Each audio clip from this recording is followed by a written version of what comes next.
Tuesday, everyone. I wanted to bring you my Walgreens haul that I've done so far. They have Arm& Hammer this week for $1.95. That's the lowest price I've seen it, and I don't even know if it's been that price. But it includes the pods, and it includes the liquid, which is small, but it also includes the scent beads. So I did a pickup order for just the Arm& Hammer, and I got these items. I may do more because this is really cheap. I mean, the liquid, the bottles are pretty small, but for the pods and the scent beads, I think it's a really good price. Let me know if you use Arm& Hammer. I primarily like Tide and Gain, but I will use Arm& Hammer here and there. But the scent beads I really do like. So I did that as a pickup order, and then I went in store. Now I had 7 off 2 coupons for Cremo.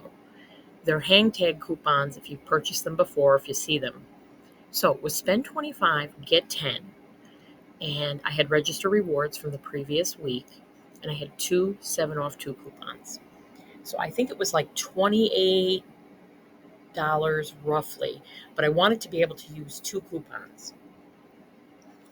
This is a product I've never tried before, and I want to see if my husband likes it or not, but I did this. So for the Cremo, so it was $5 for the Arm& Hammer after I used some points. Cremo was 8 pre-tax, and I earned 10. So it came to $13 for everything here, and I earned the $10 reward for the Cremo. So let me know what you think of this deal. Let me know if you've used the Cremo product, but I thought this was a great spend deal. I wish I had a paper or a digital booster, but I did not. So I just did it straight up. I thought it said cash rewards to be earned, but it was a register reward that printed out. So I plan on probably doing a second haul. There's my receipts for the pickup and the in-store order. But if you have register rewards from last week and there's any deals you want to do, I saved 82%, $41 on the Cremo. But yeah, that's it for now, guys. Take care.